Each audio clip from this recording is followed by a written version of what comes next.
नेपाल के कपिलवस्तु में हिंदू मुस्लिम के दरमियान झगड़ा हो रहा है, राइट चल रहे हैं। मामला बहुत खराब था, लेकिन फिलहाल कुछ ठीक है।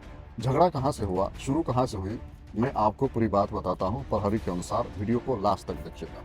मुस्लिम समुदाय के लोग ईद की नमाज के लिए ईदगाह पहुंचे, नमाज पढ़ने के लिए। इमाम साहब तकरीर कर रहे थे, नात पढ़ रहे थे। लोगों को कुछ सुनाई नहीं दे रहा था, क्योंकि बगल में जो काली मंदिर है वहां पर भजन बज रहा था। भजन बज रहा था इतने साउंड में कि बहुत डिस्टर्ब होती थी। वहाँ पर लोग कुछ सुन नहीं पाते थे कि इमाम साहब क्या कह रहे हैं, क्या बोल रहे हैं।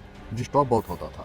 तो मुस्लिम समुदाय के लोग वहाँ पर गए मंदिर के पास और बोले कि कुछ देर के लिए आप भजन को बंद कर लीजिए, या नहीं बंद करेंगे तो साउंड कम कर लीजिए। हम लोग ईद की नमाज पढ़ रहे हैं, और जब हम पढ़ लेंगे तो आप जितनी मर्जी हो बजाइएगा, जितनी देर हो, 24 घंटा बजाते रहिएगा, हम लोगों को कोई दिक्कत समस्या नहीं। अभी भी दिक्कत नहीं है, बस साउंड कम कर लीजिए। उन लोगों ने नहीं किया और विवाद पर उतर गए, झगड़ा करने पर उतर गए, और यहीं से लड़ाई शुरू हो गई। लड़ाई शुरू हुई तो इसका अंजाम क्या मिला? 4 लोगों की गोली लग गई, वो हॉस्पिटल में पड़ा हुआ है। कई लोग जख्मी हुए, जेर इलाज हॉस्पिटल में पड़ा हुआ है। अब आप ही बताइएगा आप लोग कि नुकसान किसका हुआ? हम दोनों तो लड़े, नुकसान हम ही दोनों को होगा ना, किसी और को तो नहीं होगा, किसी और का तो नहीं होगा। लेकिन हम लोग समझ भी नहीं रहे। कुछ लोग जो है हिंदू मुस्लिम करने के लिए, हम लोगों को लड़ाने के लिए ये सब करते हैं, चाल चलते हैं, लेकिन हम लोग उसकी जाल में फंस जाते हैं। मेरे हिंदू भाइयों, अगर थोड़ी देर आप भजन बंद कर लेते तो क्या हो जाता, या साउंड कम कर लेते तो कुछ तो नहीं होता, कुछ नहीं बिगड़ता। लेकिन आप लोगों ने न करके विवाद खड़ा किया, ये गलती है। आप, मेरे अनुसार गलती आपकी। आपको बंद कर लेना चाहिए था, या साउंड कम कर लेते। हमारी एकता को क्यों खराब कर रहे हैं आप लोग? हिंदू मुस्लिम में जो मोहब्बत है उसको क्यों भंग कर रहे हैं, क्यों तोड़ रहे हैं? नेपाल को बदनाम क्यों कर रहे हैं? अपने समुदाय को क्यों बदनाम कर रहे हैं?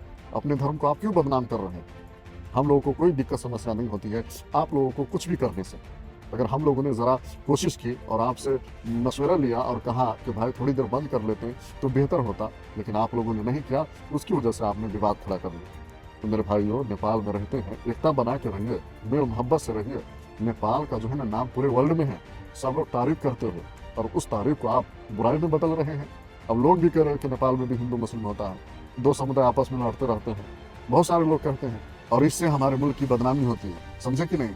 इसीलिए भाईचारे में खलल पैदा मत कीजिए, हिंदू मुस्लिम मत कीजिए। हम लोगों में जो मोहब्बत है उसको मत तोड़िए, जो एकता है उसको भंग मत कीजिए। जिस तरह हम लोग रहते थे उसी तरह रहने दीजिए। आप अपने मजहब के अनुसार पूजा पाठ कीजिए, हम अपने मजहब के अनुसार इबादत करेंगे। अगर हमने कह दिया कि भजन थोड़ा बंद कर लीजिए, साउंड थोड़ा कम कर लीजिए, तो कोई गलत तो नहीं कहा।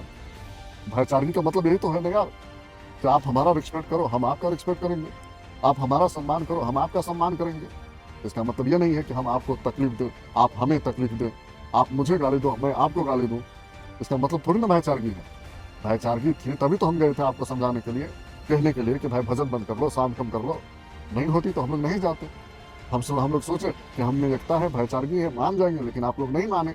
कुछ लोगों के चक्कर में आप लोग विवाद खड़ा कर लिए, और उसका अंजाम क्या मिला? कुछ लोगों की गोली लग गई, जेर इलाज है, हॉस्पिटल में पड़े हुए हैं। अब किसी को पैर में लगा है, किसी को हाथ में लगा है, अब उनकी भरपाई करते रहिए, मजा चखते रहिए। इसीलिए भाई सब लोग मिलकर रहिए। जय नेपाल।